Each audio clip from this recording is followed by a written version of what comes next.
Alright guys, welcome back to the third lecture of the chemical kinetics. अभी तक हम last class में discuss कर चुके हैं कि कैसे एक रिएक्शन के लिए लॉ ऑफ मास एक्शन लिखा जाता है, कैसे एक रिएक्शन के लिए रेट लॉ लिखा जाता है, रिएक्शंस के कितने टाइप्स आपके पास होते थे, एलिमेंट्री और कॉम्प्लेक्स, जो डिटेल में एनालाइज कर चुके हैं हम। फिर उसके बाद देखा था हमने मॉलिक्यूलैरिटी ऑफ द रिएक्शन और ऑर्डर ऑफ द रिएक्शन, ठीक है। और उसी ऑर्डर को यहाँ पे हम आज की क्लास में कंटिन्यू करेंगे और देखेंगे कि कैसे एक्सपेरिमेंटली किसी रिएक्शन का ऑर्डर कैलकुलेट किया जाता है, ठीक है।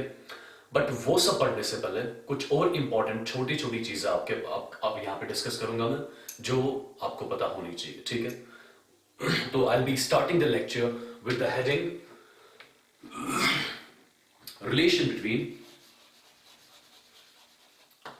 relation between different rate constants.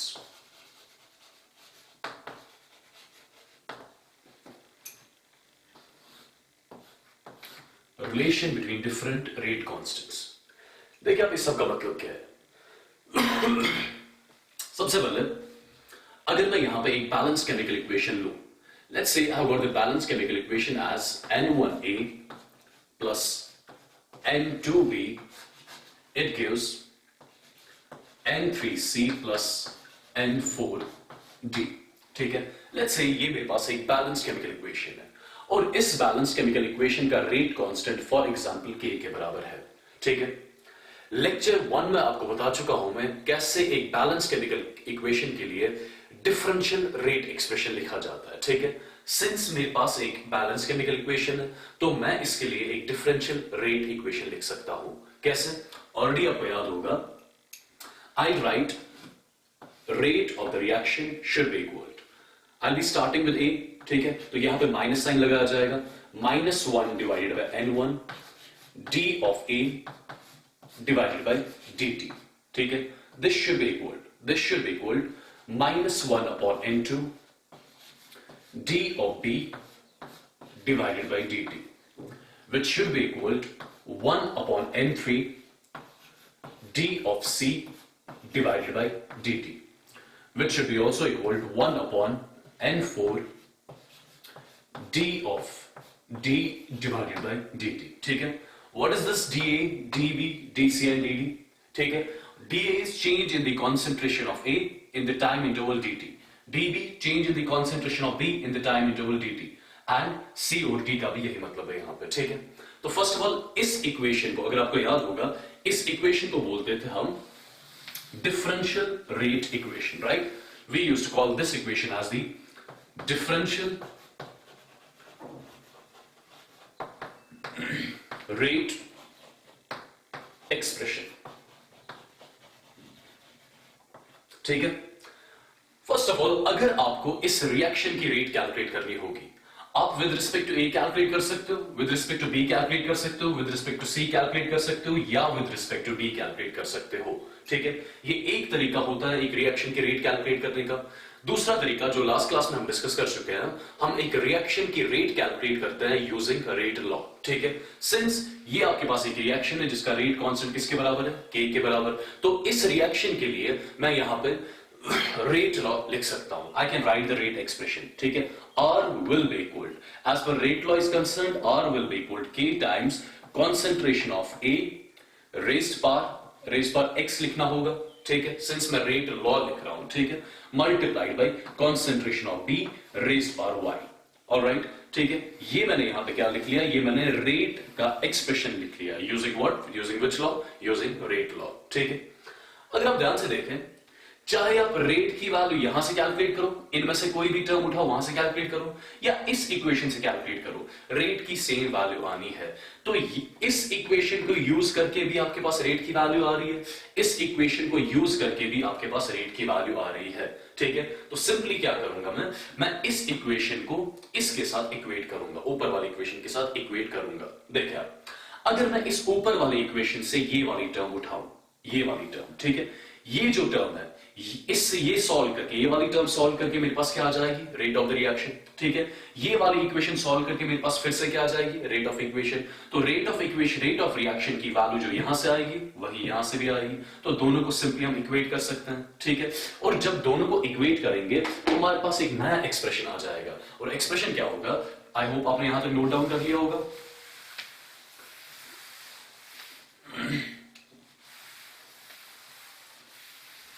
देखिए आप, जब दोनों को इक्वेट करा जाएगा तो मेरे पास एक नया एक्सप्रेशन आ जाएगा यहां पे। सी, I'll be writing -1 divided by n1 d of a divided by dt. This should be equal, I'll write k of concentration of a raised by x multiplied by concentration of b to the power y. All right. अब अगर ध्यान से देखें, ये k यहां पे क्या है, what is this k? K is what we call as the rate constant of the reaction. ठीक है, अगर मैं इस n1 को इस साइड ले जाऊं, देखिए मेरे पास क्या बनेगा, मेरे पास यहां पर रहेगा -da/dt, -d/dt. This should be k times multiplied by n1 multiplied by concentration of a to the power x multiplied by concentration of b to the power y. ठीक है, अगर आप ध्यान से देखोगे ये -da/dt, इसका मतलब क्या हो गया, अगर आपको याद होगा इस -da/dt इसको बोलते थे हम रेट ऑफ डिसअपियरेंस ऑफ ए। इसको क्या बोलते थे हम, rate of disappearance of A. ठीक है, अब सिंस ये आपके पास रेट कांस्टेंट है, ठीक है, ये n1 क्या है, basically this is the stoichiometry coefficient of A. ठीक है, सिंस ये भी कांस्टेंट है, ये भी कांस्टेंट है, तो दोनों कांस्टेंट्स के बदले यहां पे एक ही कांस्टेंट लिखा जाएगा। तो वो कांस्टेंट क्या होगा, उसको किससे रिप्रेजेंट किया जाएगा, उसको के ए से रिप्रेजेंट किया जाएगा। और के ए को यहां पे क्या बोलेंगे हम, K A is what we call as rate constant of disappearance of A. ठीक है, तो के ए को यहां पे बोला जाएगा rate constant of disappearance of A. तो आपके पास एक सिंपल इक्वेशन यहां पे आ गई, के ए जो है ये के ए किसके बराबर है, के मल्टीप्लाइड बाय n1। ठीक है, तो आपके पास वैल्यू यहां पे आ गई, के ए इज इक्वल टू के मल्टीप्लाइड बाय n1। ठीक, सिमिलरली अगर मैं आपसे पूछूं के बी, ठीक है, के बी किसके बराबर आ जाएगा, के बी आ जाएगा आपका बराबर के मल्टीप्लाइड बाय n2। सिमिलरली के सी जो होगा वो बराबर आएगा के मल्टीप्लाइड बाय n3, और के डी जो आपका होगा वो किसके बराबर आएगा, दैट विल बी के मल्टीप्लाइड बाय n4। ठीक है, what is this Ka? Ka already holds common. This is what we call as rate constant for the disappearance of A. ठीक है, what is this K? इस K को क्या बोलेंगे हम? This is rate constant for the reaction. ये reaction का rate constant है, चाहे आप इसको K से रिप्रेजेंट करो या आप इसके नीचे लिख सकते हो K RXN। ठीक है, K ऑफ रिएक्शन, हर जगह पे K of reaction, this is K of reaction. ठीक है, दैट मींस इस रिएक्शन का जो रेट कांस्टेंट है वो किसके बराबर है, के RXN के बराबर। ठीक है, तो इन जनरल मेरे पास एक फॉर्मूला आ गई, देखिए आप, मेरे पास फॉर्मूला आ गई, rate constant of disappearance of A किसके बराबर होगा, that will be equal to rate constant of the reaction multiplied by A का stoichiometry coefficient. Similarly what is this KB, this is what we call as rate constant for the disappearance of B, since B reactant है। ठीक है, rate constant for the disappearance of B will be equal to rate constant of the reaction multiplied by stoichiometric coefficient of B। ठीक है, अब ये Kc यहां पे क्या होगा, Kc is what we call as rate constant for the appearance of C। ठीक है, तो Kc को यहां पे अलग से लिख रहा हूं मैं, this is what we call as rate constant for the appearance of C। ठीक है, K रिएक्शन ऑलरेडी आपको पता है, और Kd भी क्या हो जाएगा, this is also called as rate constant for the appearance of D। और ठीक है, तो यहां पे मेरे पास एक जनरल फॉर्मूला आ गई, एक जनरल फॉर्मूला क्या आ जाएगी, अब देखिए आप ध्यान से, जनरल फॉर्मूला क्या बनाऊंगा यहां पे जिसको हम क्वेश्चंस में यूज करेंगे। सी,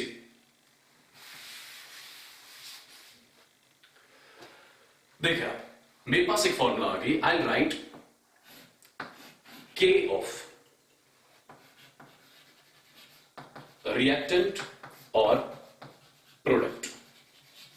ये K of reactant of product क्या है, this is what we call as rate constant of disappearance और अपीयरेंस ऑफ रिएक्टेंट और product. It is always equal rate constant for the reaction multiplied by its stoichiometric coefficient. ठीक है, ये आपके पास एक जनरल फॉर्मूला आ गई। ठीक है, इनमें आपको इस जनरल फॉर्मूला में आपको याद क्या रखना है, आपको इन चीजों का मतलब पता होना चाहिए। ठीक है, ये मैं फिर से एक बार यहां पे लिख रहा हूं, ये आपके पास ये जो टर्म आपके पास है के रिएक्टेंट और product, this is what we call as rate constant of disappearance और अपीयरेंस ऑफ रिएक्टेंट और प्रोडक्ट। ठीक है, और ये जो टर्म आपके पास आ गई इसको क्या बोलते हैं, this is what we call as rate constant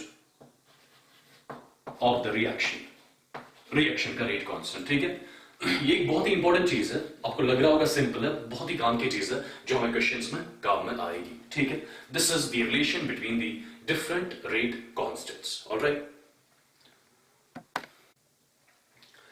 चलिए इसी कॉन्सेप्ट को यूज करके यहां पे एक क्वेश्चन लिख चुका हूं मैं। ठीक है, जो कॉन्सेप्ट मैंने अभी पढ़ा, relation between the rate constants, ठीक है, उसी कॉन्सेप्ट को यूज करके हम इस छोटे से क्वेश्चन को सॉल्व करेंगे। ठीक है, देखिए आपके पास एक रिएक्शन दी गई है 2a + 3b it gives c, और इस रिएक्शन का रेट कांस्टेंट किसके बराबर दिया गया है, k के बराबर। ठीक है, find the relation between k1, k2 and k3 if k1 जो आपका है, k1 is the rate constant for disappearance of a, K2 is the rate constant for disappearance of B, ठीक है, and K3 is the rate constant for for the appearance of C, ठीक है।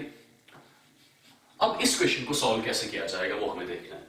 देखिए अभी हमने एक रिलेशन पढ़ी, what is that relation हमने पढ़ी, आई राइट K of A, ठीक है, K of A, ठीक है, K of A किसके बराबर हो जाएगा, K of A is equal to always it is equal to K of reaction multiplied by stoichiometric coefficient of A, ठीक है। सिमिलरली जो आपका KB होगा, KB किसके बराबर होगा, KB बराबर होगा simply K reaction multiplied by stoichiometric coefficient of B, ठीक है। अब सबसे पहली चीज, ये Ka होता क्या था, what was this Ka? Ka was rate constant for disappearance of A, यहां पे rate constant for disappearance of A को रिप्रेजेंट किससे करा गया है, K1 से, तो Ka को रिप्लेस किससे करूंगा मैं, K1 will be equal rate constant for the reaction किसके बराबर दिया गया है, K के बराबर, multiplied with stoichiometric coefficient of A किसके बराबर है, 2 के बराबर, तो multiply 2 से कर लो, ये आपके पास एक इक्वेशन आ गई। ठीक है, क्या इस इक्वेशन को सॉल्व करके मेरे पास यहाँ पे K की वैल्यू आ जाएगी, तो I'll write K is equal, what is this K? This K is the rate constant of the reaction, this will be equal to what, this will be equal to K1 divided by 2, ठीक है। Similarly अगर मैं B के लिए same equation लिखूं तो मेरे पास क्या आ जाएगा, मेरे पास आ जाएगा K2 should be equal to K multiplied by stoichiometric coefficient of B, what is that is 3। तो यहां से भी मेरे पास, इस इक्वेशन से भी मेरे पास rate constant of the reaction की वैल्यू आ जाएगी, I'll say K will be equal K2 divided by 3, ठीक है। सिमिलरली मैं एक और इक्वेशन ऐसे ही लिख सकता हूं इन टर्म्स ऑफ K3, ठीक है, आप खुद ही बता सकते हैं K3 किसके बराबर होगा, K3 will be equal, I say rate constant of the reaction multiplied by stoichiometric coefficient of C, that is equal to 1, ठीक है। तो आपके पास यहां से भी किसकी वैल्यू आ गई, आपके पास यहां से भी K की वैल्यू आ गई, K की वैल्यू आ गई जो किसके बराबर है, जो K3 के बराबर है, ठीक है। अगर ध्यान से देखेंगे आप, देखिए आप यहां पे K की वैल्यू किसके बराबर है, K1/2 के बराबर, यहां पे K की वैल्यू किसके बराबर है, K2/3, यहां पे K की वैल्यू किसके बराबर है, K3 के बराबर, ठीक है। तो तीनों को इक्वेट कर लो आप, ठीक, तो आपके पास क्या आ जाएगा, आपके पास आ जाएगा K1 divided by 2, this should be equal K2 divided by 3 and this should be equal to K3, ठीक है। ये इसका आंसर हो जाएगा, या तो आंसर आपका इसी के टर्म्स में दिया होगा, या आप सिंपली इस इक्वेशन को मल्टीप्लाई किससे करें, यहां पे डिनोमिनेटर्स क्या है, यहां पे डिनोमिनेटर 2 है, यहां पे 3 है, यहां पे 1 है, ठीक है। डिनोमिनेटर्स का एलसीएम ले ले, एलसीएम क्या होगा डिनोमिनेटर्स का, यहां पे 6, तो मल्टीप्लाई करेंगे इस इक्वेशन को किससे, 6 से, तो आपके पास एक और फॉर्म इसकी आ सकती है, अगर इसको मल्टीप्लाई 6 से करें तो क्या आ जाएगा, ये आ जाएगा 3K1, this should be equal, इसको भी मल्टीप्लाई 6 से करें, ये आ जाएगा 2K2, this should be equal, इसको भी मल्टीप्लाई किससे करें, इसको भी मल्टीप्लाई 6 से करें, this will be equal 6K3, ठीक है। ये भी this is also what we call as the, I mean this is the relation between K1, K2 and K3। या आपको ऑप्शन ये वाला मिलेगा या आपको ऑप्शन ये वाला मिलेगा, दोनों ऑप्शंस बिल्कुल यहां पे सही होंगे। तो ये सिंपल सा कॉन्सेप्ट, ये सिंपल सा रेट कांस्टेंट्स के बीच में रिलेशन जो मैंने यूज करी यहां पे, ठीक है, इसी से मैंने इस क्वेश्चन को सॉल्व करा। तो सिंपल ये इक्वेशन आप याद रखें, इस इक्वेशन को यूज करके आप इस पैटर्न का हर कोई इक्वेशन इजीली सॉल्व कर सकते हो, ठीक है। तो चलिए एक और छोटा सा टॉपिक यहां पे कवर करते हैं पहले, ठीक है, फिर उसके बाद हम चेक करेंगे कि कैसे ऑर्डर को एक्सपेरिमेंटली डिटरमाइन करा जाएगा, ठीक। देखिए ये जो छोटा सा टॉपिक है, this what we call as units of rate constant. जो अभी तक हमने रेट कांस्टेंट के देखा, उसके यूनिट्स क्या क्या हो सकते हैं, ठीक है।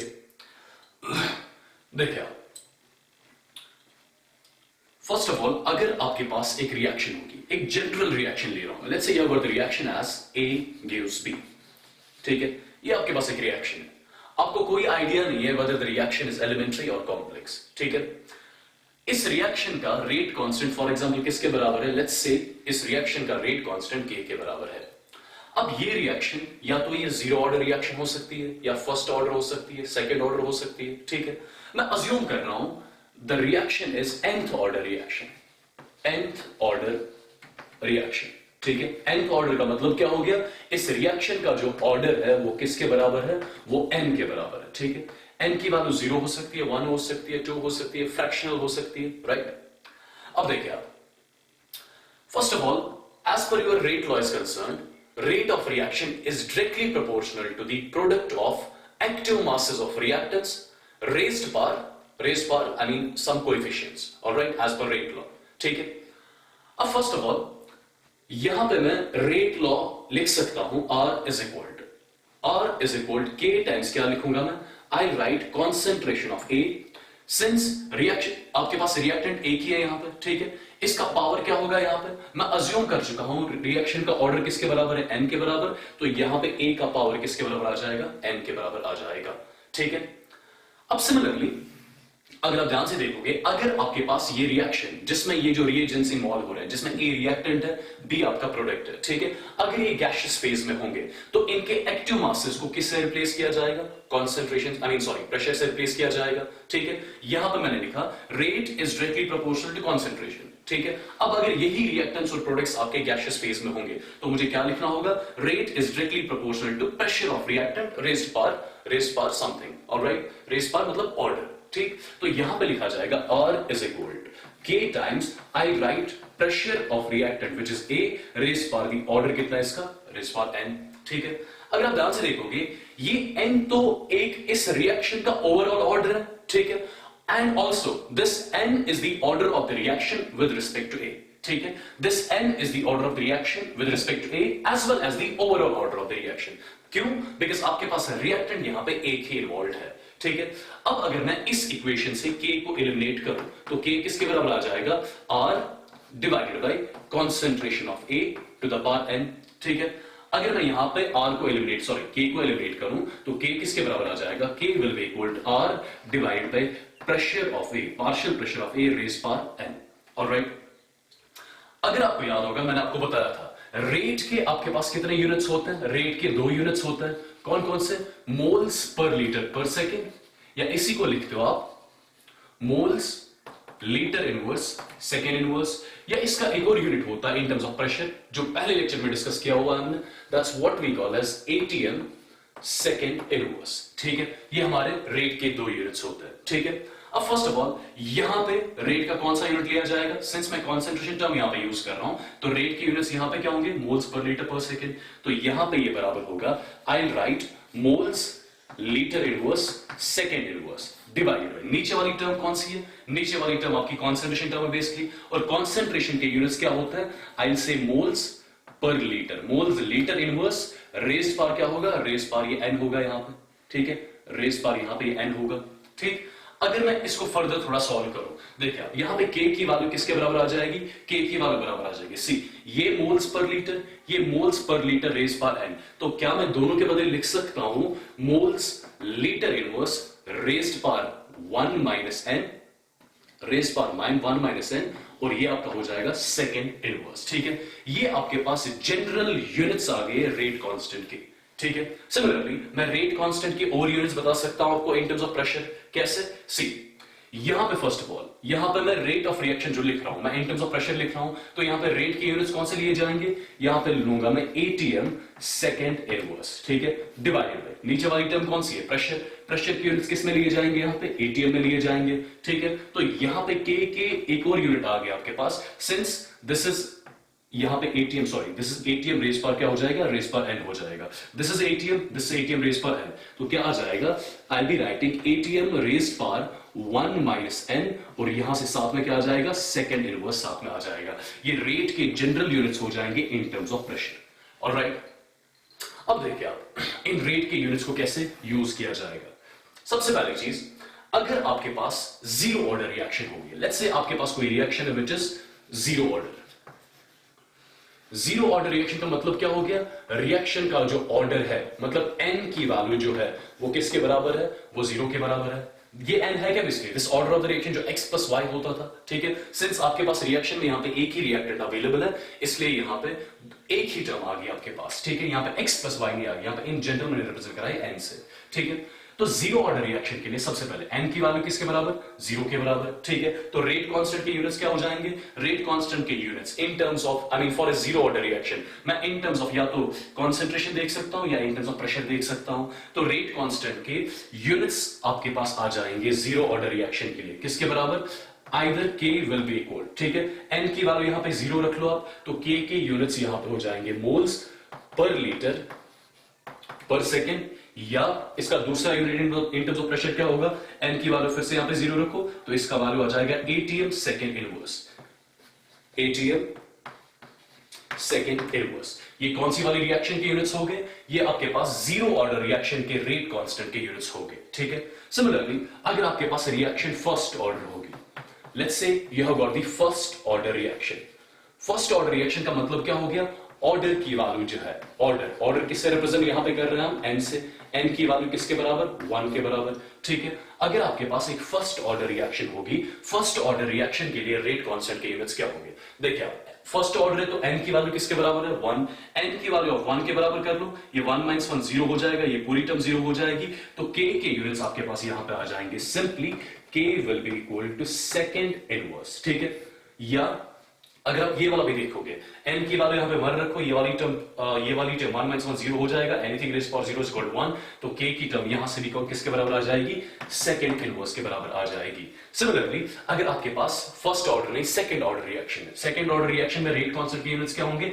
For the second order reaction, अगर आपके पास जो रिएक्शन होगी, let's say that is second order के लिए n की वैल्यू किसके बराबर होगी? n की वैल्यू 2 के बराबर होगी, ठीक है। सेकंड ऑर्डर रिएक्शन में रेट कांस्टेंट के यूनिट्स क्या होंगे?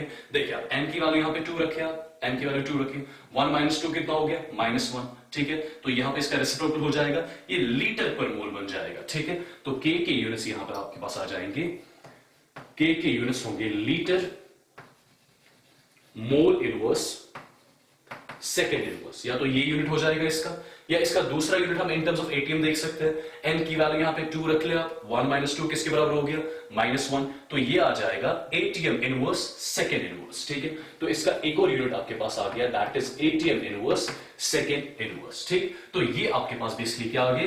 These were the units of rate constant, ठीक है। ये आपके पास जीरो ऑर्डर रिएक्शन का यूनिट आ गया रेट कांस्टेंट का, ये आपके पास फर्स्ट ऑर्डर रिएक्शन के रेट कांस्टेंट का यूनिट आ गया, और ये आपके पास सेकंड ऑर्डर रिएक्शन के रेट कांस्टेंट का यूनिट आ गया, ठीक है। This is how we calculate the units of the rate constant, ठीक है। अब ये जो यूनिट्स ऑफ रेट कांस्टेंट है, ये बहुत ही ज्यादा इंपॉर्टेंट है। क्यों इंपॉर्टेंट है? बिकॉज कभी कभी आप क्वेश्चन में रेट कांस्टेंट की यूनिट्स देख के ही पता कर सकते हो कि रिएक्शन कौन से ऑर्डर की है, ठीक है। फॉर एग्जाम्पल, कभी किसी क्वेश्चन में रेट कांस्टेंट की बात, किसी रिएक्शन के लिए रेट कांस्टेंट के यूनिट दिए होंगे सेकंड इनवर्स में, इसका मतलब ये हो गया कि वो जो रिएक्शन होगी वो कौन सी होगी? That will be the first order reaction. That's why this is the important as per your questions are concern, ठीक है। मतलब रेट कांस्टेंट की यूनिट्स देख के आप पता कर सकते हो किसी क्वेश्चन में कि आपके पास जो रिएक्शन है ये कौन से ऑर्डर की है, ठीक है।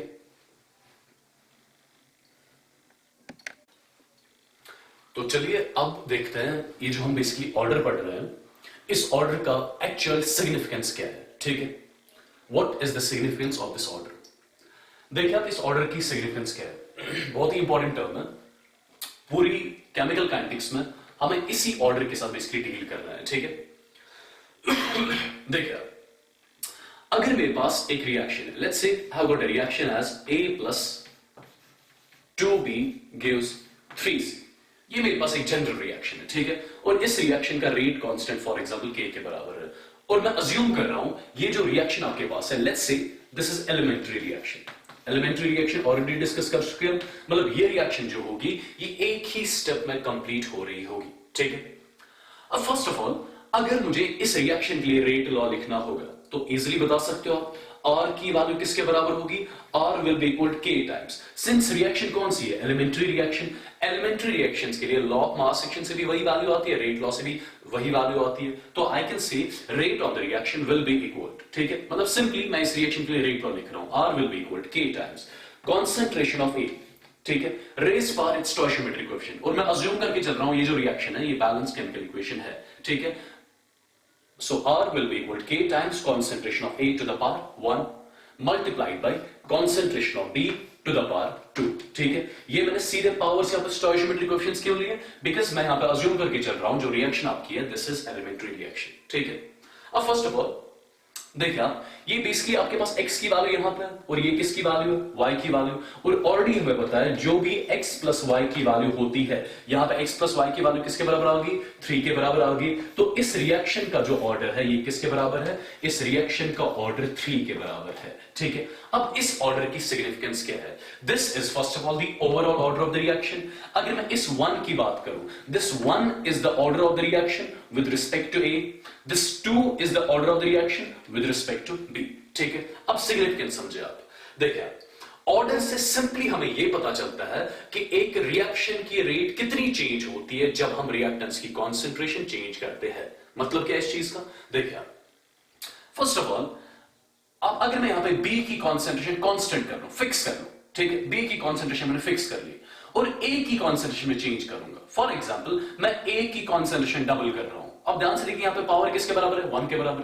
अगर मैंने B की कॉन्सेंट्रेशन फिक्स कर ली, कांस्टेंट कर ली, ठीक है, फिर मैं A की कॉन्सेंट्रेशन डबल कर रहा हूं, अगर मैं A की कॉन्सेंट्रेशन डबल करूंगा क्या ना इससे रेट डबल हो जाएगी, ठीक है, तो A की कॉन्सेंट्रेशन डबल करने से रेट की वैल्यू डबल होगी। अगर A की कॉन्सेंट्रेशन में ट्रिपल करूंगा तो रेट की वैल्यू भी क्या हो जाएगी, ट्रिपल हो जाएगी, ठीक है। सिमिलरली अगर मैं A की कॉन्सेंट्रेशन फिक्स कर लूं, कांस्टेंट कर लूं, ठीक है, फिर मैं B की कॉन्सेंट्रेशन डबल कर रहा हूं, जब मैं B की कॉन्सेंट्रेशन डबल करूंगा, ठीक है, जब मैं B की कॉन्सेंट्रेशन डबल करूंगा, सिंस यहां पे पावर क्या है, स्क्वायर है, ठीक है, जब मैं B की कॉन्सेंट्रेशन डबल करूंगा रेट कितने टाइम्स बढ़ जाएगी, 4 टाइम्स बढ़ जाएगी, बिकॉज यहां पे पावर किसके बराबर है, 2 के बराबर। सिमिलरली जब मैं B की कॉन्सेंट्रेशन 3 टाइम्स करूंगा, 3 टाइम्स बढ़ाऊंगा, रेट कितनी बढ़ जाएगी, 3 का स्क्वायर कितना हो जाएगा, 9 टाइम्स, रेट 9 टाइम्स बढ़ जाएगी। तो क्या नहीं से ऑर्डर से सिंपली हमें ये आइडिया मिल जाता है कि कॉन्सेंट्रेशन के चेंज करने की वजह से रेट ऑफ द रिएक्शन की वैल्यू कितनी चेंज होती है, ठीक है। आई होप आपको ये स्टेटमेंट समझ आ गया होगा,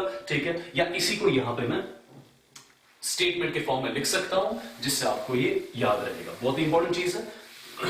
व्हाट इज दैट, सी आई से order of the reaction,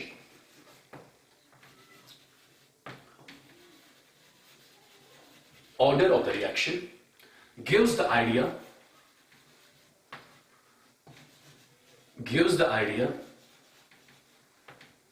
about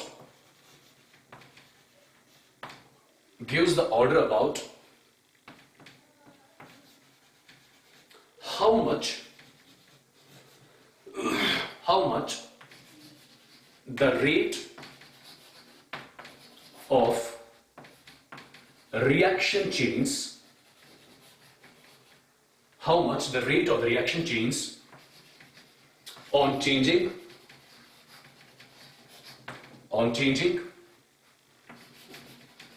the concentration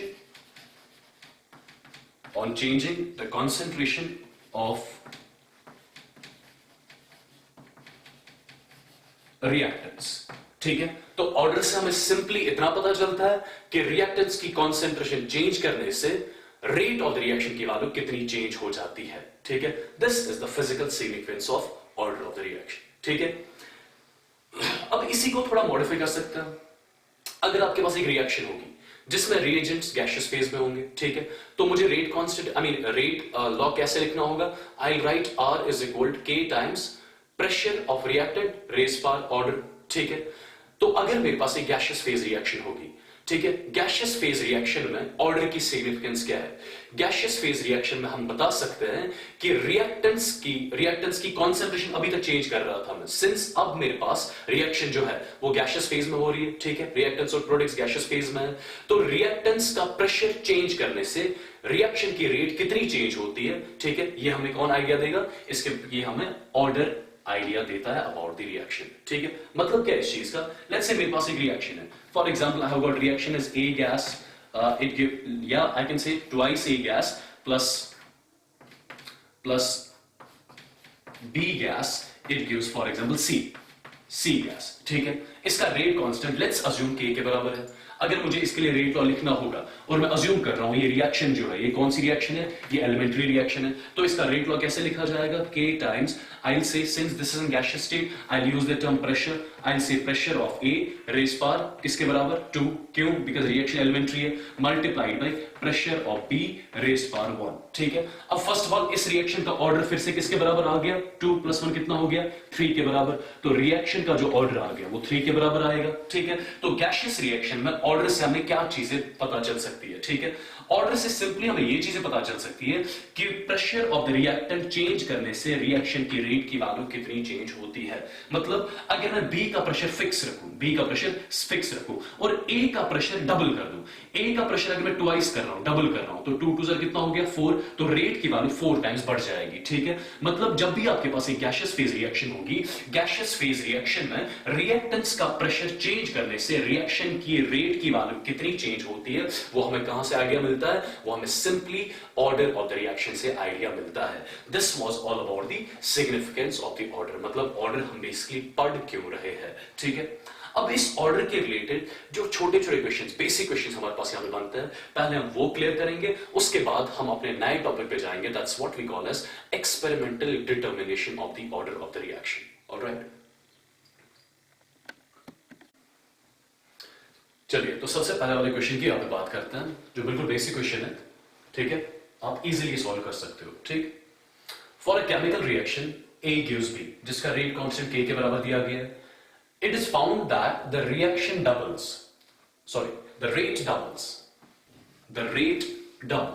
when the concentration of A is increased 4 times, ठीक है। find the order of the reaction, ठीक, इजीली सॉल्व कर सकते हो आप ये। देखिए कैसे, आपके पास रिएक्शन दी गई है, you are given the reaction A change to B, A B में चेंज हो रहा है, इसका रेट कांस्टेंट K के बराबर दिया गया है, ठीक है।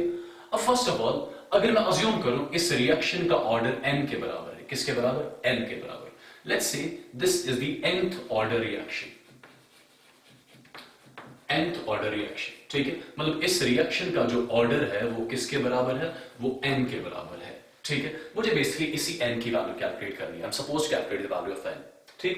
तो सबसे पहले आपके पास इक्वेशन दी गई है, क्या मैं इसके लिए रेट लॉ लिख सकता हूं? Definitely I can write rate of the reaction will be equal to K times concentration of A to the power यहां पे क्या आ जाएगा? सिंस ऑर्डर क्या है? n, ठीक है। सिंस रिएक्टेंट पर A की इन्वॉल्वड है, तो ये पूरा जो एक तो ये ओवरऑल ऑर्डर होगा रिएक्शन का n, और ये ऑर्डर होगा this will be also the order of the reaction with respect to A, ठीक है। मतलब यहां पे overall order of the reaction as well as order of the reaction with respect to A बराबर है, दोनों किसके बराबर है? n के बराबर, ठीक है।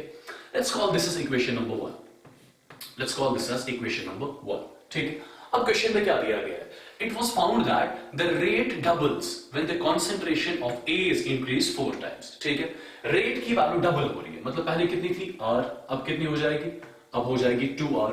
रेट की वैल्यू डबल हो रही है जब आप A की कॉन्सेंट्रेशन कितनी कर रहे हो? 4 टाइम्स बढ़ा रहे हो। तो पहले A की कॉन्सेंट्रेशन A थी, अब कितनी हो जाएगी? 4 times A, raise power what? Raise power n। Let's call this as equation number 2, ठीक है। आपके पास दो इक्वेशंस आ गई, अब सेकंड को डिवाइड करें फर्स्ट से, देखिए आप जब आप सेकंड को फर्स्ट से डिवाइड करोगे आर कैंसिल हो जाएगा, तो यहां से वैल्यू किसके बराबर आ गई? 2 के बराबर। K और K कैंसिल हो गया, ठीक है। तो यहां पे लिख सकता हूं मैं 4A raise power n divided by divided by A raise power n आपके पास लास्ट में बचेगा, ठीक है। या इसी को ऐसे भी लिख सकते हो, 2 इज इक्वल, ये 4 इसको अलग से रेज पावर एन लिख लो, ए को अलग से रेज पावर एन लिख लो, ये हो गया 4 raise power n multiplied by A raise power n divided by A raise power n, ठीक है। और ये ए रेज पावर एन जो होगा, ए रेज पावर एन यहां पे कैंसिल हो गया, तो आपके पास यहां पे बचा क्या, आपके पास बचा यहां पे 4 raise power n is equal to 2, 4 raise power n is equal 2, या 4 रेज पावर एन को लिख सकता हूं, इस 4 को लिख सकता हूं मैं 2 स्क्वायर, ये हो जाएगा 2 रेज पावर 2n इसके बराबर हो गया 2 और रेज पावर 1, ठीक है। ये इक्वेशन वैलिड कब होगी, ये इक्वेशन तभी वैलिड होगी जब 2n की वैल्यू किसके बराबर होगी, 1 के बराबर, 2n की वैल्यू 1, जहां से मेरे पास n की वैल्यू किसके बराबर आ गई, 1/2 के बराबर आ गई। तो बेसिकली ये जो n आपके पास आ गया, n को मैं अज्यूम क्या कर रहा था, ऑर्डर ऑफ द रिएक्शन, तो इस रिएक्शन का ऑर्डर किसके बराबर आ गया, 1/2 के बराबर आ गया। और रिमेंबर वन थिंग, जिस भी रिएक्शन में ऑर्डर की वैल्यू 1/2, 1/3 मतलब फ्रैक्शनल आती है, उस रिएक्शन को क्या बोलते हैं, फ्रैक्शनल ऑर्डर रिएक्शन। तो यहां पे जो ये रिएक्शन होगी, ये कौन सी रिएक्शन होगी, this will B fractional order reaction, alright. बहुत ही सिंपल विषय था, सिंपल हमने रेट लॉ यूज करके यहां पे रिएक्शन का ऑर्डर कैलकुलेट करा, ठीक है। ऑलराइट, नेक्स्ट क्वेश्चन ऐसा ही एक और क्वेश्चन है जो आप सिंपल रेट लॉ यूज करके सॉल्व कर सकते हो। और क्वेश्चन में क्या दिया गया है, the rate of the reaction becomes half when the volume of the vessel is doubled, find the order of the reaction, ठीक है। बहुत ही सिंपल क्वेश्चन है, करना क्या होगा, सिंपल रेट लॉ यूज करना होगा। रेट लॉ यूज करने से पहले एक चीज आप देखें, ये आपके पास रिएक्शन दी गई है A चेंज टू B और इसका रेट कांस्टेंट किसके बराबर है, K के बराबर। फर्स्ट ऑफ ऑल कॉन्सेंट्रेशन जो होती है V नो, कॉन्सेंट्रेशन होती क्या है, कॉन्सेंट्रेशन सबसे पहले आप रिप्रेजेंट करते हो स्क्वायर ब्रैकेट से या सीधे किससे रिप्रेजेंट करते हो, C से। कॉन्सेंट्रेशन होती किसके बराबर है, number of moles divide by volume. Already देख चुके हैं हम, इक्विलिब्रियम में देख चुके हैं, इलेक्ट्रोकेमिस्ट्री में भी ये चीजें हम यूज कर चुके हैं। What is concentration, concentration is just, concentration होती क्या है, मोलैरिटी होती है, ठीक है, number of moles divided by volume, ठीक। अब फर्स्ट ऑफ ऑल आपके पास एक रिएक्शन दी गई, रिएक्शन आपके पास क्या दी गई है, we are given with reaction A gives B, ठीक है। इसका रेट कांस्टेंट K के बराबर है, ठीक है। और मैं अज्यूम यहां पे करूंगा, फिर से ये रिएक्शन कौन सी है, this is the nth order reaction. nth order reaction मतलब रिएक्शन का जो ऑर्डर है वो किसके बराबर है, वो n के बराबर है। इसी n की वैल्यू बेसिकली हमें यहां पे कैलकुलेट करनी है, ठीक है। अब सबसे पहली चीज, आपके पास रिएक्शन दी गई है, आप इसके लिए रेट लॉ लिख सकते हो, R will be equal to K times I write concentration of A to the power what, to the power n, ठीक है। ये n एक तो ओवरऑल ऑर्डर आ गया इस रिएक्शन का, और यही n आपका इस रिएक्शन का ऑर्डर आ गया विद रिस्पेक्ट टू A। मतलब ये जो n है, this is the overall order of the reaction as well as this is the order of the reaction with respect to A, because आपके पास एक ही रिएक्टेंट यहां पे इन्वॉल्वड है, ठीक है।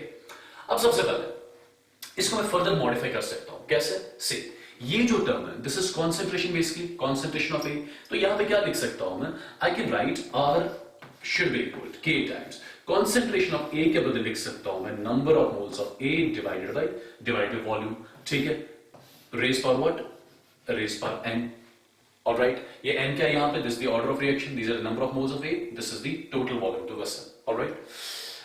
अब फर्स्ट ऑफ ऑल इस इक्वेशन को आप इक्वेशन 1 मान लो, ठीक है। अब क्वेश्चन में क्या दिया गया है, the rate of the reaction becomes half, rate की वैल्यू हाफ हो रही है, ठीक है। रेट की वैल्यू कब हाफ हो रही है, जब वेसल का वॉल्यूम डबल हो रहा है, ठीक है। रेट की वैल्यू हाफ हो रही है, पहले कितनी की रेट की वैल्यू R, अब कितनी हो जाएगी, R divide by 2 is equal to K times, ठीक है। यहां पे लिखूंगा मैं NA डिवाइडेड बाय, रेट की वैल्यू कब हाफ हो रही है, जब volume of the vessel double हो रहा है। अगर वॉल्यूम पहले V था, अब कितना हो जाएगा, अब 2V के बराबर हो जाएगा, raise power what, raise power n, ठीक है। Let's call this as equation number second, ठीक है।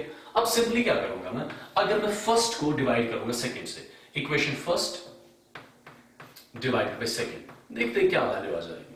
फर्स्ट को जब मैं डिवाइड करूंगा सेकंड से, R कैंसिल हो जाएगा, ये 2 ऊपर आ जाएगा, सो यहां से LHS साइड आपका क्या बच गया, 2 बच गया, ठीक है। ये K से K भी कैंसिल हो जाएगा, ठीक है।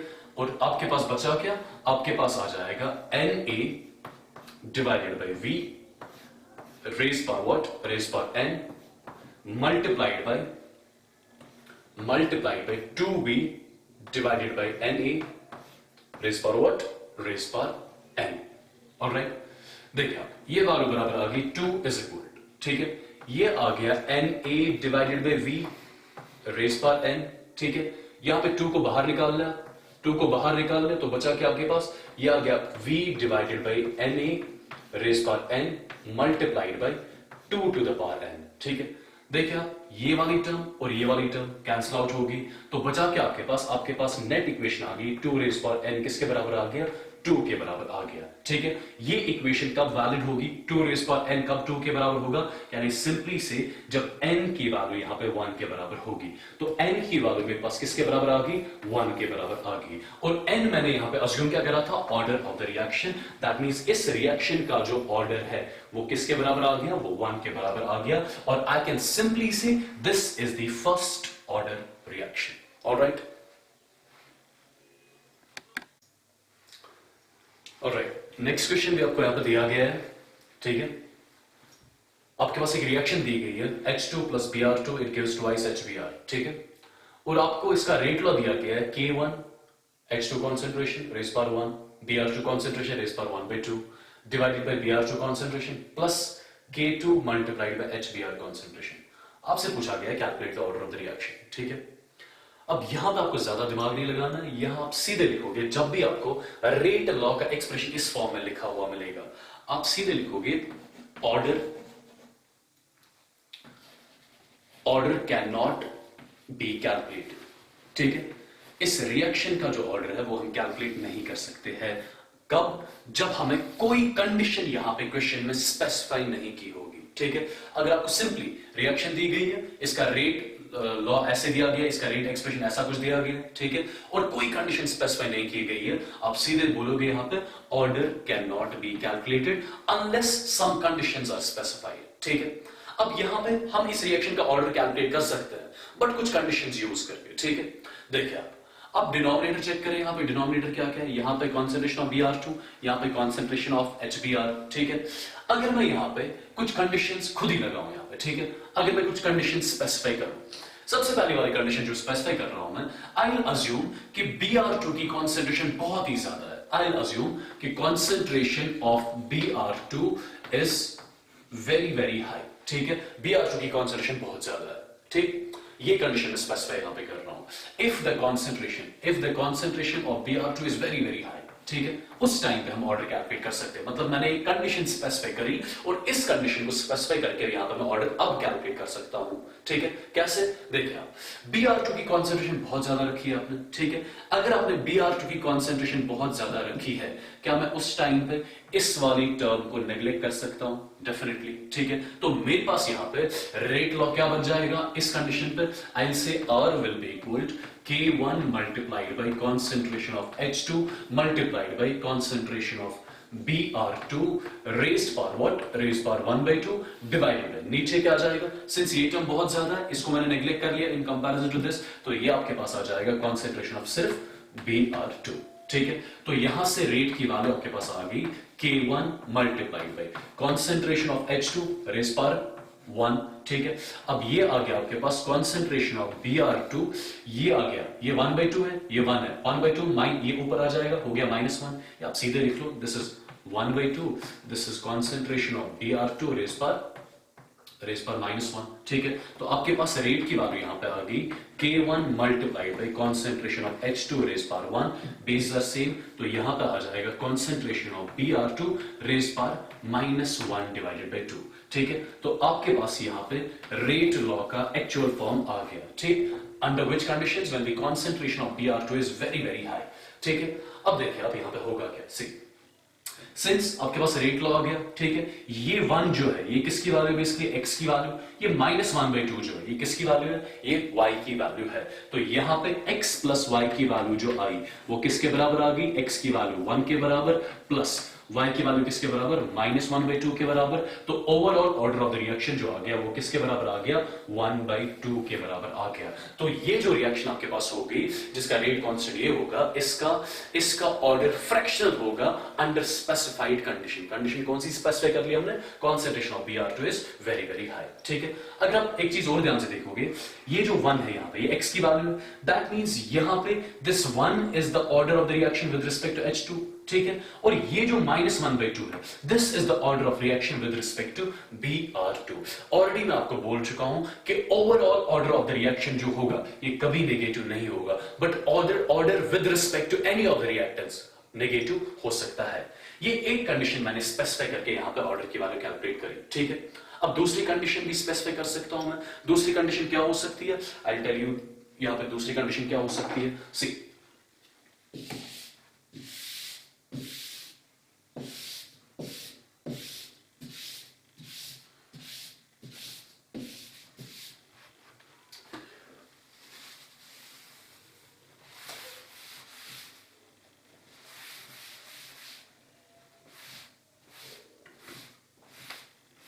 चलिए देखिए अब दूसरी कंडीशन क्या हो सकती है। दूसरी कंडीशन पे आई अज्यूम कि Br2 की कॉन्सेंट्रेशन बहुत ही ज्यादा कम है, ठीक है। Br2 की कॉन्सेंट्रेशन बहुत ही ज्यादा कम है। अगर Br2 की कॉन्सेंट्रेशन बहुत ही ज्यादा कम है, अब दूसरी कंडीशन, सिंस Br2 की कॉन्सेंट्रेशन बहुत ही ज्यादा कम है, तो इस Br2 को मैं क्या कर सकता हूं, इसको नेग्लेक्ट कर सकता हूं मैं in front of this HBr, ठीक है। डेफिनेटली ये दूसरी कंडीशन अप्लाई कर रहा हूं, तो आपके पास रेट एक्सप्रेशन जो आएगा वो किसके बराबर आ जाएगा, this will B K1 multiplied by concentration of H2 multiplied by concentration of Br2 raised power what, raised power 1/2 divided by since मैंने ये कंडीशन कौन सी स्पेसिफाई करी हुई है, यहाँ पे मैंने Br2 की कॉन्सेंट्रेशन बहुत ही ज्यादा कम रखी हुई है, दैट मींस Br2 की कॉन्सेंट्रेशन को मैं नेग्लेक्ट कर सकता हूं कंपेयर टू दिस, ठीक है। तो नीचे क्या आ गया, नीचे सिंपली आ गया K2 और मल्टीप्लाइड बाई HBr की कॉन्सेंट्रेशन, HBr की कॉन्सेंट्रेशन, ठीक है। अब ये नीचे वाली टर्म सारी आप ऊपर ले आओ, तो R की वैल्यू यहां पे आ जाएगी, दिस विल बी K1, ठीक है। K2 ऊपर ले जाओ, ठीक है। तो ये यहां पे यार सीधे लिखो K1 डिवाइडेड बाय, या आप K2 साथ में रखो, ठीक है। यहां पे आ जाएगा concentration of H2 multiplied by concentration of Br2, ठीक है, raise power 1/2 multiplied by concentration of HBr raise power -1, ठीक है। यहां पे अब first of all since K1 एक कांस्टेंट है, K2 एक कांस्टेंट है, दोनों कांस्टेंट्स का डिवीजन जब करते हो आप, आपके पास एक और नया कांस्टेंट आता है जिसको मैं रिप्रेजेंट कर रहा हूं K डैश, ठीक है। तो K dash multiplied by concentration of H2 multiplied by concentration of Br2 raise power 1/2 multiplied by concentration of HBr raise power -1। ये आपके पास रेट लॉ आ गया at the condition when the concentration of Br2 is very very less, ठीक है। अब देखिए आप यहां पे पावर किसके बराबर है, 1 के बराबर, यहां पे पावर 1/2, यहां पे पावर -1, कॉन्सेंट्रेशन टर्म्स के पावर्स को ऐड कर लो, ठीक है। 1 प्लस 1/2 कितना हो गया, 3/2 माइनस 1, 1 प्लस 1/2 माइनस 1 कितना हो गया, यहां से वैल्यू फिर से आ जाएगी आपकी कितनी, ये आ जाएगा 2, 2 प्लस 1 3, 3 माइनस 1, तो यहां पे आपके पास, या सिंपली आप कर सकते हो, ये 1 और 1 कैंसिल हो गया, तो 1/2 वैल्यू आ गई। ये 1/2 जो वैल्यू आ गई, फिर से किसकी वैल्यू आ गई, ये आपके पास ऑर्डर की वैल्यू आ गई, ठीक है। तो सिंपल मैंने क्या किया, मैंने यहाँ पे दूसरी कंडीशन जो स्पेसिफाई करी, मैंने Br2 की कॉन्सेंट्रेशन बहुत ही कम रखी, और जब मैंने Br2 की कॉन्सेंट्रेशन बहुत ही कम रखी तो Br2 को मैंने नेग्लेक्ट करा इससे, तो मेरे पास नया फॉर्म आ गया रेट एक्सप्रेशन का, ठीक है, जिसमें H2 इन्वॉल्व हुआ, Br2 आ गया, HBr आ गया, इसका पावर 1, इसका पावर 1/2, इसका पावर -1, ठीक है। What is this 1, this is the order of the reaction with respect to H2। What is this 1/2? This is the order of the reaction with respect to Br2. What is this -1? This is the order of the reaction with respect to HBr. Under which conditions? When the Br2 concentration is assumed to be very less. आपको simply करना क्या होता है, concentration terms के जो powers होते हैं इनको simply add करना होता है, जो value आपके पास आ जाती है that gives you the order of the reaction. तो 1 plus 1/2 -1, -1 cancel हो गया, तो value किसके बराबर आ गई, 1/2 के बराबर आ गई, तो ये 1/2 जो होगा यहाँ पे, this will be again the order of the reaction. That means इस क्वेश्चन में आपने किया क्या, जब आपने फर्स्ट ऑफ ऑल Br2 की कॉन्सेंट्रेशन आपने बहुत ही ज्यादा रख ली, उस टाइम पे रिएक्शन का जो ऑर्डर आ गया वो किसके बराबर आ गया, वो 1/2 के बराबर आ गया। और अगेन जब आपने दूसरी कंडीशन अप्लाई करी, आपने Br2 की कॉन्सेंट्रेशन बहुत ही कम रखी, उस टाइम पे भी जो रिएक्शन का जो ऑर्डर आपके पास आ गया वो किसके बराबर आ गया, वो उस टाइम पे भी 1/2 के बराबर आ गया। दैट मींस जब भी आपको ऐसे वाले क्वेश्चंस का ऑर्डर कैलकुलेट करना होगा, आपको कंडीशन स्पेसिफाई करके ऑर्डर यहाँ पे कैलकुलेट करना होता है, अदरवाइज आप ऑर्डर यहाँ पे कैलकुलेट नहीं कर सकते हो। तो चलिए अब हम देखते हैं कि कैसे एक रिएक्शन के लिए ऑर्डर हम एक्सपेरिमेंटली कैलकुलेट करते हैं। ठीक है, this is what we call as experimental determination of the order of the reaction. एक रिएक्शन का ऑर्डर एक्सपेरिमेंटली कैसे कैलकुलेट किया जाएगा। देखिए, आप सीधे क्वेश्चन के फॉर्म में आपको बता रहा हूं। आपके पास एक रिएक्शन दी गई है, twice NO plus twice H2 it gives N2 plus twice H2। ठीक है, ये आपके पास एक रिएक्शन दी गई है और इस रिएक्शन का रेट कांस्टेंट K के बराबर दिया गया है। ठीक है, अब फर्स्ट ऑफ ऑल यहां पे इस रिएक्शन के लिए कितने एक्सपेरिमेंट्स किए गए हैं? यहां पे 3 एक्सपेरिमेंट्स किए गए हैं। ठीक है, पहले एक्सपेरिमेंट में NO की कॉन्सेंट्रेशन 5 × 10⁻³ मोलर रखी गई है, H2 की कॉन्सेंट्रेशन 2.5 × 10⁻³ मोलर रखी गई है और उस टाइम पे एक्सपेरिमेंटली देखा गया है कि रेट ऑफ रिएक्शन की वैल्यू कितनी आ रही है? 3 × 10⁻⁵ मोलैरिटी पर सेकेंड या मोल्स पर लीटर पर सेकेंड बोल सकते हो आप। ठीक है, ये पहले एक्सपेरिमेंट का रेट है। सिमिलरली दूसरा एक्सपेरिमेंट कैरी आउट हुआ है जिसमें NO की कॉन्सेंट्रेशन ये रखी गई है 15 × 10⁻³ मोलर, H2 की कॉन्सेंट्रेशन 2.5 × 10⁻³ मोलर और उस टाइम पे रिएक्शन की रेट की वैल्यू किसके बराबर आ चुकी है? 9 × 10⁻⁵ मोल्स पर लीटर पर सेकेंड के बराबर या मोलर पर सेकेंड के बराबर आप बोल सकते हो। ठीक है, ये दूसरे एक्सपेरिमेंट का डेटा है और तीसरे एक्सपेरिमेंट का डेटा है आपने NO की कॉन्सेंट्रेशन 15 × 10⁻³ मोलर रखी हुई है, H2 की कॉन्सेंट्रेशन 10 × 10⁻³ मोलर रखी हुई है और उस टाइम पे रेट की वैल्यू कितनी आ रही है? रिएक्शन की रेट की वैल्यू 36 × 10⁻⁵ मोलर पर सेकेंड आ चुका है। ठीक है, तो इन एक्सपेरिमेंट्स को यूज करके हम इस रिएक्शन का ऑर्डर कैसे कैलकुलेट करेंगे? सबसे पहले इसका मैं आपको जनरलाइज तरीका बताऊंगा, एक जनरल तरीका जो बुक्स पे आपको लिखा हुआ मिलेगा। उसके बाद सिंपली ये एक्सपेरिमेंट्स देख के ही हम बता सकते हैं रिएक्शन का ऑर्डर क्या होगा। बट सबसे पहले यहां पे देखा जाएगा इसका जनरलाइज्ड मेथड क्या होता है, कैसे हम एक्सपेरिमेंट्स को लेके एक्सपेरिमेंट्स को यूज करके रिएक्शन की ऑर्डर कैलकुलेट करते हैं। ठीक है, देखिए सबसे पहले क्या करूंगा मैं, जो मेरे पास रिएक्शन दी गई है इस रिएक्शन के लिए मैं रेट लॉ लिखूंगा सबसे पहले। ठीक है, और रेट लॉ कैसे लिखा जाएगा? I write rate should be equal, rate of the reaction should be equal K times reactant कौन सा है? NO, concentration of NO raise power what?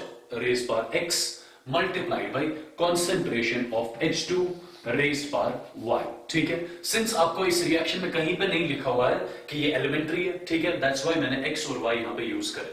ठीक है, अगर रिएक्शन में ही दिया होता एलिमेंट्री है फिर हमें एक्सपेरिमेंट्स की जरूरत ही नहीं थी, हम सीधे यहाँ पे स्टोइकियोमेट्रिक कोएफिशिएंट्स ले लेते हैं, x और y की जगह उनको ऐड करके ऑर्डर आ जाता। ठीक है, तो फर्स्ट ऑफ ऑल सबसे पहला स्टेप हमारा क्या होगा? यहाँ पे सबसे पहले मैं रेट लॉ लिखा करूंगा इस गिवन रिएक्शन के लिए।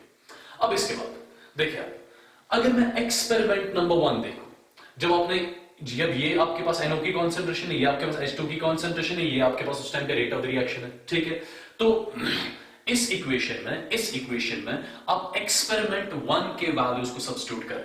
ठीक है, what is this R? It is the rate of the reaction और एक्सपेरिमेंट 1 में रेट ऑफ रिएक्शन कितनी है? 3 × 10⁻⁵ K तो रेट कांस्टेंट है। Concentration of NO experiment number 1 में कितनी रखी गई है? 5 × 10⁻³ मोलर। ठीक है, H2 की कॉन्सेंट्रेशन कितनी रखी गई है? 2.5 × 10⁻³ मोलर। तो सबसे पहले इस रेट लॉ में मैं एक्सपेरिमेंट नंबर 1 का डेटा यूज करूंगा। ठीक है, तो मेरे पास सबसे पहली इक्वेशन जो आ जाएगी what will be that? See I write rate of the reaction in case of the first experiment, that is given as 3 × 10⁻⁵. 3 × 10⁻⁵ should be equal to K times concentration of NO. Concentration of NO कितनी रखी गई है? That's kept as 5 × 10⁻³ molar raised by x multiplied by H2 की concentration, that is 2.5. That is 2.5 × 10⁻³ molar raised by y। ठीक है, ये मैंने क्या कर लिया? ये मैंने एक्सपेरिमेंट नंबर 1 के लिए रेट का एक्सप्रेशन लिख लिया। ठीक है, सिमिलरली एक्सपेरिमेंट नंबर 2 के लिए भी आप रेट का एक्सप्रेशन लिख सकते हो। ठीक है, एक्सपेरिमेंट नंबर 2 में R की वैल्यू कितनी है? रेट की वैल्यू कितनी है? 9 × 10⁻⁵, तो यहां पे लिखूंगा मैं 9 × 10⁻⁵, this should be equal K times concentration of NO। concentration of NO कितना है एक्सपेरिमेंट नंबर 2 में? दैट इज 15 × 10⁻³ रेज पावर क्या करना होगा? Raise power x multiplied by concentration of H2, वो कितना आपके पास है? That is 2.5 × 10⁻³ raise power y।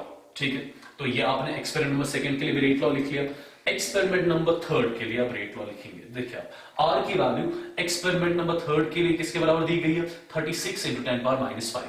तो यहां पे लिखूंगा मैं 36 into 10 to the power minus 5, this should be equal to k times concentration of NO कितनी रखी गई है, that's kept as 15 into 10 to the power minus 3 raise power x multiplied by H2 की कॉन्सेंट्रेशन कितनी रखी गई एक्सपेरिमेंट नंबर थर्ड में, that is kept as 10 multiplied by 10 to the power minus 3 raised power what, raised power y। ठीक है, अब ध्यान से देखिए आपके पास तीन इक्वेशंस आ गई by using rate law use करके मेरे पास तीन इक्वेशंस आ गई। ठीक है, अगर मैं सबसे पहले लेट्स से मैं इक्वेशन 2 को डिवाइड कर रहा हूं इक्वेशन फर्स्ट से। ठीक है, I am dividing second by first, equation 2 divide by equation 1। ठीक है, सेकंड को डिवाइड कर रहा हूं मैं फर्स्ट से। ठीक है, तो 10 power minus 5 10 power minus 5 cancel हो गया, ये 9 बाय 3 कितना हो गया, ये 3 के बराबर, this should be equal k से k कैंसिल हो गया। ठीक है, ये 2.5 10 power minus 3 2.5 10 power minus 3 for something, ये भी कैंसिल हो गया। तो बचा क्या आपके पास, ये 10 पावर माइनस 3 10 पावर माइनस 3 भी कैंसिल हो गया। तो बचा आपके पास ये 15 डिवाइड बाय 5 कितना हो गया, 3 raise power what, 3 raise power x। ठीक है, अब देखिए आप ये इक्वेशन कब वैलिड होगी, कब 3 रेज पावर x बराबर होगा 3 के, जब क्या से जब x की वैल्यू 1 के बराबर होगी। तो आई कैन से यहां से मेरे पास x की वैल्यू आ गई, मेरे पास किसकी वैल्यू आ गई, x की वैल्यू आ गई। दैट मींस मेरे पास इस रिएक्शन का order with respect to NO आ गया। ठीक है, अब सिमिलरली मैं y की वैल्यू कैलकुलेट करूंगा, दोनों को ऐड करके मेरे पास overall order of this reaction आ जाएगा, सिंस एक मेरे पास आ चुका है। ठीक है, अब इसके बाद क्या किया जाएगा, देखिए अब मैं थर्ड इक्वेशन को डिवाइड करूंगा। फॉर एग्जांपल थर्ड को डिवाइड कर रहा हूं मैं, लेट्स से थर्ड को मैं डिवाइड कर रहा हूं किससे, सी, मेरे पास यहां पे x की वैल्यू आ गई। ठीक है, सिंपली थर्ड को डिवाइड करूंगा मैं सेकंड से। ठीक, थर्ड को डिवाइड कर लो सेकंड से, देखिए होगा क्या, ये 10 rays power minus 5 10 rays power minus 5 cancel, 36 divide by 9 कितना हो गया, 4 के बराबर, दिस शुड बी इक्वल। ठीक है, k से k कैंसिल हो गया, ये पूरी टर्म कैंसिल हो गई, ये आपके पास क्या बचा, 10 rays power minus 3 10 rays power minus 3 cancel हो गया, 10 डिवाइड बाय 2.5 कितना हो जाएगा, 4, ये हो जाएगा 4 रेज़ पावर y।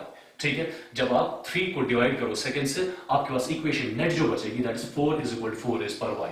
आप खुद ही बता सकते हो अब ये इक्वेशन वैलिड कब होगी, कब 4 रेज़ पावर y 4 के बराबर होगा, कैन आई से जब y की वैल्यू 1 के बराबर होगी। y की वैल्यू भी आपके पास आ गई, और what was y was the order of the reaction with respect to H2। ठीक है, तो मेरे पास x की वैल्यू आ गई, y की वैल्यू आ गई, दैट मींस इनको हम सिंपली ऐड कर सकते हैं, x की वैल्यू होगी 1 + 1 which will be equal to 2। ठीक है, दैट मींस आपको इस रिएक्शन का ओवरऑल ऑर्डर जो आ गया वो किसके बराबर आ गया, वो 2 के बराबर आ गया। दैट मींस ये जो रिएक्शन है ये बेसिकली कौन सी रिएक्शन है, this is the second order reaction. Is that clear everyone. ठीक है, अब इसके बाद ये सब कैलकुलेशन अगर आपको नहीं करना होगा तो फिर आप कैसे इस क्वेश्चन को सॉल्व करोगे। ठीक है, फर्स्ट ऑफ ऑल ये तो जनरलाइज प्रोसीजर था। ठीक, अब इसके बाद ये अगर कैलकुलेशन पार्ट स्किप करना है आपको, फिर क्या करोगे आप, देखिए आप क्या करना होगा। सी, देखिए आप सबसे पहले इन 3 एक्सपेरिमेंट्स में से वो वाले 2 एक्सपेरिमेंट्स ले लो जिनमें H2 की कॉन्सेंट्रेशन सेम है। दैट मींस मैं एक्सपेरिमेंट नंबर 1 ले रहा हूं, एक्सपेरिमेंट नंबर 2 ले रहा हूं। ठीक है, दोनों में H2 की कॉन्सेंट्रेशन सेम है, यहां पे 2.5 यहां पे 2.5 10 पावर माइनस 3 10 पावर माइनस 3। ठीक है, अब फर्स्ट ऑफ ऑल अगर H2 की कॉन्सेंट्रेशन सेम है दैट मींस H2 से हमें यहां पे कोई मतलब नहीं है। ठीक है, अब देखिए आप जब आप यहां पे अगर देख रहे हो आप NO की कॉन्सेंट्रेशन कितनी है, NO 5 × 10 पावर माइनस 3, यहां पे NO की कॉन्सेंट्रेशन कितनी है 15 × 10 पावर माइनस 3। दैट मींस आप NO की कॉन्सेंट्रेशन 3 टाइम्स बढ़ा रहे हो। कितने टाइम्स बढ़ा रहे हो, 3 टाइम्स बढ़ा रहे हो। NO की कॉन्सेंट्रेशन 3 टाइम्स बढ़ा रहे हो। H2 की कॉन्सेंट्रेशन फिक्स कर लिया आपने, H2 की कॉन्सेंट्रेशन आपने फिक्स कर ली है, और NO की कॉन्सेंट्रेशन आप 3 टाइम्स बढ़ा रहे हो। अब देखो आप NO की कॉन्सेंट्रेशन 3 टाइम्स बढ़ाने से अब देखिए रेट कितनी बढ़ रही है, रेट यहां पे थी 3 × 10 पावर माइनस 3 माइनस 5, यहां पे कितनी है 9 × 10 power minus 5। That means rate भी यहां पे कितने टाइम्स बढ़ रही है, 3 बढ़ रही है, 3 टाइम्स बढ़ रही है। ठीक है, मतलब जब आप NO की कॉन्सेंट्रेशन 3 टाइम्स बढ़ा रहे हो, रेट ऑफ द रिएक्शन भी 3 टाइम्स बढ़ रही है। दैट इसका मतलब क्या हो गया, इसका मतलब सिंपली मैं बता सकता हूं, ये जो रेट ऑफ द रिएक्शन होगी ये NO की कॉन्सेंट्रेशन के साथ क्या लीनियरली वैरी कर रही होगी, डेफिनेटली लीनियरली वैरी कर रही होगी। मतलब क्या हो गया इस चीज का, वो देखिए आई होप आपने ये पार्ट लिख लिया होगा, ये मैं इरेज कर रहा हूं। ठीक है, देखिए आप अगर मैं यहां पे लिखूं R is equal to K times, ठीक, तो पहले दो एक्सपेरिमेंट्स में हमने H2 की कॉन्सेंट्रेशन सेम रखी, NO की कॉन्सेंट्रेशन में 3 टाइम्स कर रहा हूं, ठीक है। जब मैंने NO की कॉन्सेंट्रेशन 3 टाइम्स बढ़ा दी, रेट की वैल्यू भी 3 टाइम्स बढ़ गई, ठीक है। दैट मींस रेट NO की कॉन्सेंट्रेशन के साथ लीनियरली वैरी करना चाहिए। मतलब जब आपने NO की कॉन्सेंट्रेशन 3 टाइम्स बढ़ाई, रेट भी क्या बढ़ गई, रेट भी 3 टाइम्स बढ़ गई, ठीक है। अगर यहां पे 2 होता, फिर अगर आप NO की कॉन्सेंट्रेशन 2 टाइम्स बढ़ाते, 2 2 क्या हो जाता, 4, दैट मींस रेट 4 टाइम्स बढ़ जाती। बट ऐसा कुछ भी नहीं है, जब आप NO की कॉन्सेंट्रेशन 3 टाइम्स बढ़ा रहे हो, रेट की वैल्यू भी 3 टाइम्स बढ़ रही है। दैट मींस ये जो रेट ऑफ रिएक्शन है, ये NO की कॉन्सेंट्रेशन के साथ कैसे वैरी कर रहा है, लीनियरली वैरी कर रहा है। मतलब जितने टाइम्स आप NO की कॉन्सेंट्रेशन यहां पे बढ़ाओगे, उतने टाइम्स यहां पे रेट बढ़ेगी। 3 टाइम्स आपने NO की कॉन्सेंट्रेशन बढ़ा ली, तो 3 टाइम्स रेट भी बढ़ गई, ठीक है। सिंस आपके पास order of reaction with respect to NO आ गया, ठीक। अब इसके बाद क्या करें आप, इसके बाद आप वो वाले दो एक्सपेरिमेंट्स ले जिनमें NO की कॉन्सेंट्रेशन सेम होगी। मतलब अब मैं ये वाला एक्सपेरिमेंट ले रहा हूं और ये वाला एक्सपेरिमेंट ले रहा हूं, इन दो एक्सपेरिमेंट्स में NO की कॉन्सेंट्रेशन फिक्स है। यहां भी 15 × 10⁻³ यहां भी 15 × 10⁻³ अब हमें NO से कोई मतलब नहीं है यहां पर। अब अगर ध्यान से देखिए आप, H2 की कॉन्सेंट्रेशन यहां इस वाले एक्सपेरिमेंट में कितनी है, 2.5 × 10⁻³, ठीक है। इस एक्सपेरिमेंट में कितनी है, 10 × 10⁻³। दैट मींस जब आप एक्सपेरिमेंट नंबर 2 से एक्सपेरिमेंट नंबर 3 तक जा रहे हो, आप यहां पे H2 की कॉन्सेंट्रेशन 4 टाइम्स बढ़ा रहे हो। कितने टाइम्स बढ़ा रहे हो, 4 टाइम्स। हो गया ना, ये हो गया, ये था पहले 2.5 × 10⁻³, अब कितना हो गया, 10 × 10⁻³।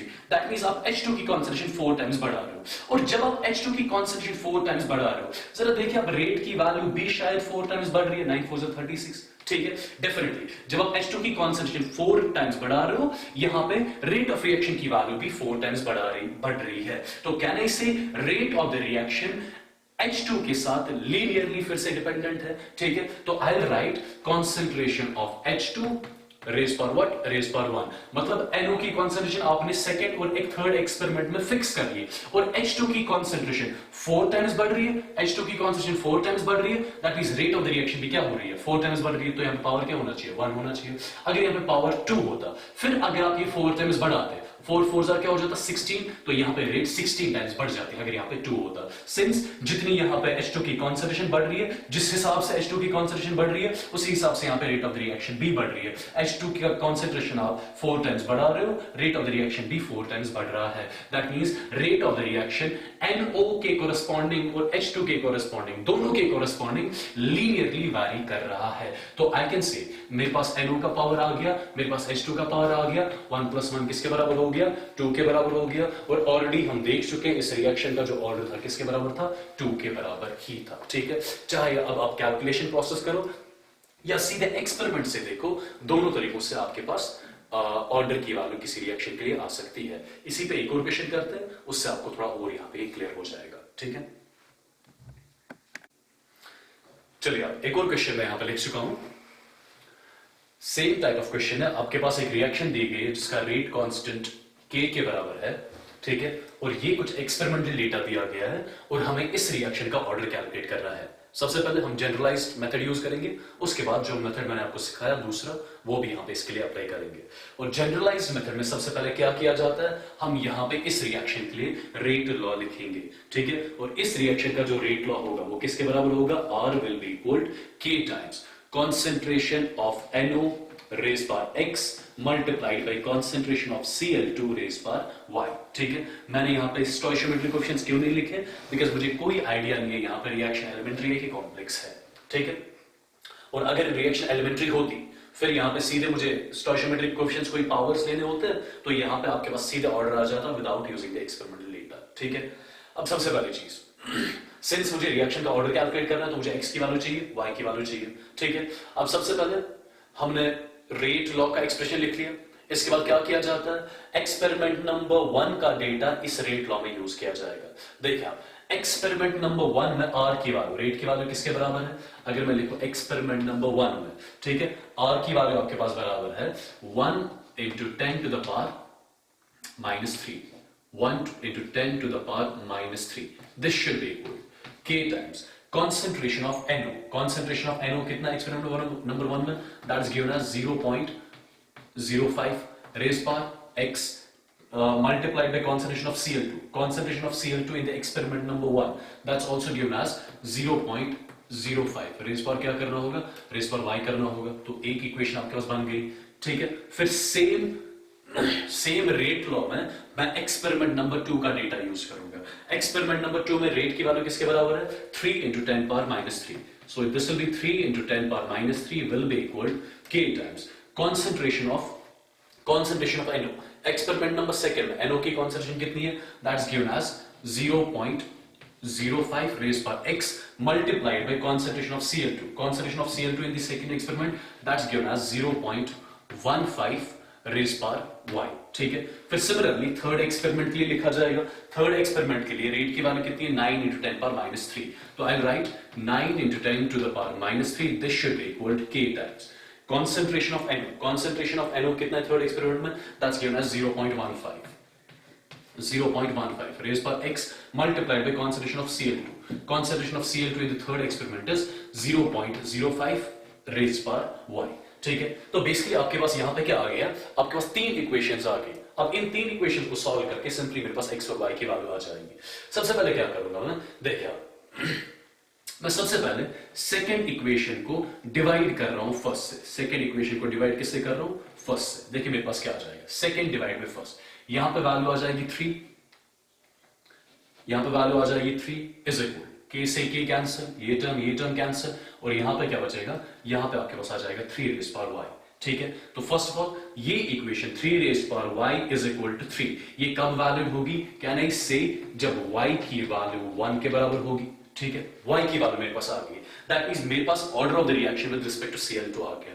अब मुझे order of the reaction with respect to NO चाहिए, दोनों को ऐड करूंगा, मेरे पास ओवरऑल ऑर्डर आ जाएगा। ठीक है, अब इसके बाद क्या किया जाएगा, देखिए अब इसके बाद क्या किया जाएगा, सी अब मैं इसके बाद इक्वेशन नंबर थर्ड को फॉर एग्जांपल डिवाइड करूं इक्वेशन नंबर, देखिए मेरे पास y की वैल्यू आ गई, x की वैल्यू चाहिए, राइट। ठीक है, मैं यहां पे इक्वेशन थर्ड को डिवाइड कर रहा हूं फर्स्ट से। जब मैं थर्ड को फर्स्ट से डिवाइड करूंगा तो यहां पे क्या बच गया, यहां पे 9 बच गया इज इक्वल, क्या ये के और ये के कैंसिल हो गया। ठीक है, ये 0.5y ये 0.5y कैंसिल हो गया, इसको इसके साथ डिवाइड कर लो तो ये आ गया 3 रेज़ पावर x। ठीक है, अब 3 रेज़ पावर x कब 9 के बराबर होगा, कहने से जब x की वैल्यू 2 के बराबर होगी।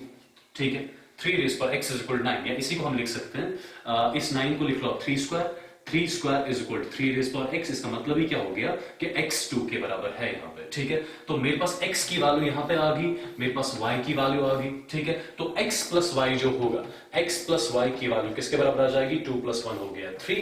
दैट मींस मेरे पास इस रिएक्शन का ओवरऑल ऑर्डर जो आ गया वो किसके बराबर आ गया, 3 के बराबर आ गया। एंड सिंस x की वैल्यू मेरे पास 2 के बराबर आ गई, that means order of the reaction with respect to NO मेरे पास 2 के बराबर आ गया, and order of the reaction with respect to Cl2 मेरे पास 1 के बराबर आ गया। ठीक है, ये था नॉर्मल कैलकुलेशन प्रोसेस। ठीक, अब इसके बाद आगे मुझे क्या करना होगा, मुझे ये सब कैलकुलेशन ना करके इस रिएक्शन का ऑर्डर बताना होगा। कैसे बताया जाएगा, देखिए अब यहां पे ये रेट लॉ हटा दें। ठीक है, I'll simply write R is equal, सिर्फ मैं लिख के रख रहा हूं k टाइम्स। ठीक है, अब फर्स्ट ऑफ ऑल मैं पहला एक्सपेरिमेंट और दूसरा एक्सपेरिमेंट यहां पर ले रहा हूं। मैं यहां पे वो दो एक्सपेरिमेंट ले रहा हूं जिनमें NO की कॉन्सेंट्रेशन सेम है। NO की कॉन्सेंट्रेशन यहां पे सेम है। ठीक है, अब NO से कोई मतलब नहीं है, NO की कॉन्सेंट्रेशन सेम।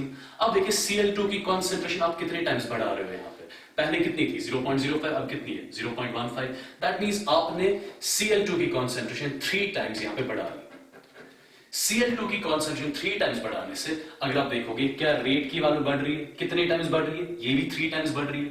जब आप Cl2 की कॉन्सेंट्रेशन 3 टाइम्स बढ़ा रहे हो, रेट की वैल्यू भी 3 टाइम्स बढ़ रही है। दैट मींस Cl2 की कॉन्सेंट्रेशन और रेट इनके बीच में आपस में कौन सी रिलेशन होगी, लीनियरली ये लोग डिपेंडेंट होंगे। ठीक है, तो I will say R is equal to k times, I will write concentration of Cl2 raise power 1, because आपने देख लिया जब आपने कॉन्सेंट्रेशन Cl2 की 3 टाइम्स बढ़ा ली, रेट की वैल्यू भी 3 टाइम्स बढ़ गई। दैट मींस यहां पे पावर कितना होना चाहिए, 1 ही होना चाहिए।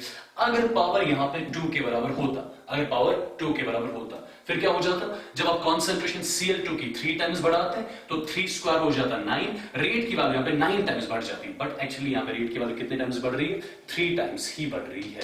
तो रेट जो है ये Cl2 की कॉन्सेंट्रेशन के साथ लीनियरली यहां पे डिपेंड कर रहा है। ठीक है, तो Cl2 का पावर मेरे पास आ गया, अब मेरे को NO का पावर चाहिए। ठीक है, अब इसके बाद क्या करें आप पहला एक्सपेरिमेंट और तीसरा एक्सपेरिमेंट ले जिनमें Cl2 की कॉन्सेंट्रेशन सेम है, ठीक है। अब मैं ये दो एक्सपेरिमेंट्स ले रहा हूं, ये दो एक्सपेरिमेंट्स, ठीक है, वो वाले दो एक्सपेरिमेंट्स जिनमें Cl2 की कॉन्सेंट्रेशन सेम है। सिंस मैंने Cl2 की कॉन्सेंट्रेशन फिक्स कर ली, अब मुझे इन Cl2 से कोई मतलब नहीं है यहां पर, ठीक है। अब देखिए आप जब आप NO की कॉन्सेंट्रेशन बढ़ा रहे हो और कितने टाइम्स बढ़ा रहे हो, पहले कितनी थी 0.05, अब कितनी है 0.15। दैट मींस आप यहां पे जब आप यहां पे Cl2 की कॉन्सेंट्रेशन कांस्टेंट रख रहे हो, सेम रख रहे हो, और NO की कॉन्सेंट्रेशन 3 टाइम्स बढ़ा रहे हो, कितने टाइम्स बढ़ा रहे हो 3 टाइम्स। NO की कॉन्सेंट्रेशन 3 टाइम्स बढ़ाने से जरा आप ध्यान से देखें इस रिएक्शन की रेट कितने टाइम्स बढ़ रही है, पहले थी 1 × 10⁻³ अब है 9 × 10⁻³। दैट मींस NO की कॉन्सेंट्रेशन 3 टाइम्स बढ़ाने से रिएक्शन की रेट जो है ये 9 टाइम्स बढ़ गई। तो आप खुद ही अंदाजा लगा सकते हो कि रेट और concentration of what, concentration of NO आपस में क्या ये लीनियरली डिपेंडेंट होंगे? नहीं, यहां पे पावर क्या होना चाहिए 2 होना चाहिए, तब जाके रेट की वैल्यू 9 टाइम्स बढ़ेगी जब आप कॉन्सेंट्रेशन ऑफ NO 3 टाइम्स बढ़ाओगे। जैसे आप यहां पे देख रहे हो कि NO की कॉन्सेंट्रेशन 3 टाइम्स बढ़ रही है, ठीक है, और रेट की वैल्यू कितनी बढ़ रही है 9 टाइम्स। वो कब पॉसिबल है? NO की कॉन्सेंट्रेशन अगर 3 टाइम्स बढ़ाओगे आप तो पावर क्या होना चाहिए, स्क्वायर होना चाहिए, तब जाके रेट की वैल्यू 9 टाइम्स बढ़ जाएगी। तो Cl2 का पावर मेरे पास 1 आ गया, NO का पावर मेरे पास 2 आ गया, इन पावर्स को ऐड कर ले, 2 + 1 की वैल्यू कितनी आ जाएगी 3 आ जाएगी।